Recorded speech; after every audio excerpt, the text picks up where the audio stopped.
know what I've got to do? I've got to tweet a photo of all the press photographers. I thought you were giggling at me with my little camera, like behind the curtain. No. Okay, how's everybody here? Doing well. Doing well. How are you? I'm going to come back to that in a second to give you my full concentration. Oh, you're dumb. Don't worry, it's okay. I'll check all those tweets. Call me old-fashioned. Be sure to @ Green Arrow TV in that. I think we've seen the beginning of Quentin. What, Green Arrow TV? That's me. Oh, that's you, is it? Yes. So do you think we've seen the beginning of Quentin and his wife starting to get back together? Well, they've certainly started they've laid some track, haven't they? Right. They've sown the seed, so I don't think they do these things for no reason. They seem to know how to develop a mythology on the show. They're doing very well with that. So, yeah, it's interesting because you get all these different, as the developments occur, you suddenly sit there and you go, oh, yeah, of course, because that's what they said in episode 6, and now it's episode 40. Oh, yeah, that will make sense. So everything seems to have some relevance. It's a nice tight script. Yeah. No wasted nonsense. Answer your question? Probably not. Do you feel like there's a good chemistry with you and... Say again? Do you think that you guys have, a lot of chemistry together as like a couple or whatever? Would you like to see that develop? Myself and Alex? Yeah. Well, it's our second time round, because we did ER about 10 years ago. Right. And we had our little flirting over medical words that were very difficult to say. So is that how Sarah and Quentin met? Yeah, we met in hospital. ER. The ER. I met you at the ER one time. You didn't talk like that. You've changed. So yes, that's. So I don't know whether they've got chemistry or not. We'll just get on with it. But she's great to work with. So I guess it's the second time round. Something must be going on. The episode Salvation, where Dinah was back, seemed to be one of the first times Quentin actually smiled a bit. Was that intentional? Okay, maybe you got that. Go on. It's fine. Go on. I promise not to sweep. Suggestion is much better than saying things. So, do you think what was the? Was it an intentional choice to make Quentin clean shaven, happy for a change? Yeah. A lot more than usual. I think it was actually. I think it did. Yeah, that's right. He just was. I mean, it's probably the least heavy. For a moment, it's actually quite sad. Because he spent 5 years completely in pieces, really, and 3 years, since he last heard of his wife, and just for that moment, for them just to sort of almost return to those old days, which happened very effortlessly because they just sort of slipped back after the initial shock, sort of slipped back into that quite effortlessly. And it was, he reminded himself of being, he's actually a human being after all, and he has experienced love and relationship, but he's not able to. It's been a long time, so when he was able to, it was kind of like, oh, this is nice. So yeah, he was happy, and then she ran off again. Isn't that just like in a flash? Yeah. Isn't that just like River? I noticed that when you and Cassidy do a lot of scenes together, it just seems like there's a lot of, a lot of intensity on it.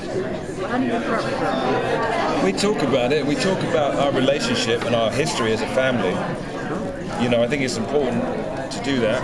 That's my approach to acting, and Katie as well. And I just think it helps because there's a lot of words on a scene, and words are words, but actions like relationship between the two. That's where you see relationship. Just I'm sitting like this, I'm sitting like that. I don't want to think about them when I sit like that, but if I can do, but that will just happen once you've talked about history. And the more you talk about the history of relationships, especially family ones, which are so intense in every way, as everybody knows, that's when relationship, mentality sort of creates the physicality, and you just sort of, that stuff just happens. You don't really think about it because you've sat there and done your work. That's, to me, that's what acting is. The bit you do in front of the cameras, that's kind of like just the last little bit at the end of it. It's what you do before that, where you're developing character, history, relationship. That's acting to me, and then hopefully just sort of let it go in front of the camera at the end of the day. So Katie and I work on that a lot together, because especially when there is so much sort of history, some heavy history, and that's hopefully what you're referring to in terms of intensity. It's not meant to be intense; it's just meant to be what it is, So that's that. How might Quentin react if his daughter or his ex-wife ever decided to become a vigilante themselves? I'll be fine. Love it. Go ahead, make my day. How would... well, that's a question. I think he'd just give up. He'd be like, oh, sod it, go on, do it. Yeah. One more's not going to make any difference to my misery, is it? Good, yeah, maybe just joining himself at the end, who knows? Is he aware of all the crime that's going on in the Glades right now? Yes, he's a detective. He goes to work each day. Anything happening? Oh, there's crime going on. Crime. Wait, we investigate crimes here? Yeah, what's going on, people? He is aware. Yeah, obviously this Glades thing has been, this ongoing problem for many a moon. So, yeah, he's aware of that. And might we see any interaction between him and Malcolm Merlin? Yeah, because at the end, the one that we had was... I've had two scenes with Monsieur Barrowman. Barrowman? One was walking past each other in the hallway and he went, detectives. And then the other one, he was passed out on a stretcher when he was given his transfusion. And I just looked at him and went, That's what you get, Jack Harkness. So, I don't know. Who knows what our future holds. And is Quentin involved at all in the flashback episode? The flashback episode? Episode 21, which shows before Oliver was on the island. Oh, that aspect. Yeah, so. Yes. No. Wow. Imagine if he was there and he was like really happy and smiley and like days He'd be before. handing out flowers and... Yeah. He's like jumping around and excited to just like Like about everything. It's like, oh my god. I love my life. Oh my god, I just found an apple. You guys are gonna eat this apple. It'd be like the opposite of Dokes in the first few seasons of Dexter. You've lost me there. Yeah. I do that a lot, I'm sorry. Okay. So, Quentin and Hilton have a storyline coming up in a couple episodes. Is that a big story for both of you? Not so much. No, we're doing our copying and detectiving and all that sort of stuff, but not like, suddenly find out they've got 2 adopted children or anything. Something like that. Dread. With your acting, like you said, you developed, you talk about the history with Katie. The show is sort of complex, and we've got so many flashbacks and timeline things going on. How much is that the writers letting you know what your relationship with everybody is, and how much is that you talking to Katie or the other characters and being like, well, I think maybe these are the reasons why we're feeling this way or doing this thing? Well, the one thing with TV is that, you never know what the writers are going to come up with next. And, you could take an episode or two and be like, okay, so he seems like a pretty decent guy, so he probably with this, and then he feels that way about himself. And then, episode 4 is like, it turns out he was an axe murderer. And you're like, that's kind of messed up my backstory somewhat. Adapt, and you kind of, it's one of those things, you just have to kind of like, okay, I'll take out the bit where he saved puppies, and I'll say that he strangled children, hamsters instead. And, sit there and like that on him.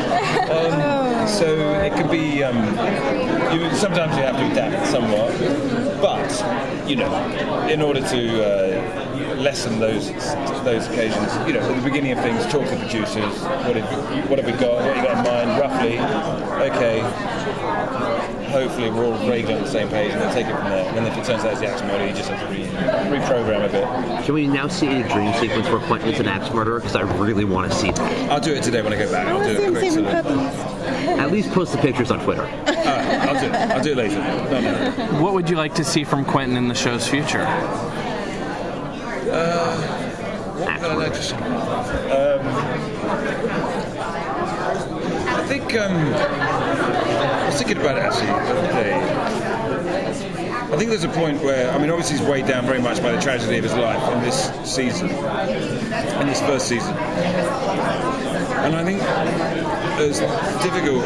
Grief, particularly of your own child, is not something you ever are going to get over fully and utterly. But I'm just wondering if there's a way in which,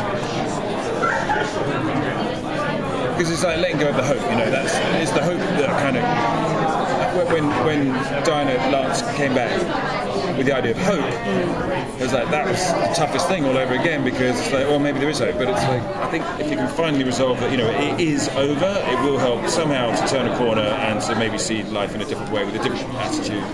And I'm wondering about that for the future, in terms of it happened, move on. So you smile a little. You've still got one daughter left. You can make another. I'm gonna steal. I'm just getting So much. okay, nice to talk to you.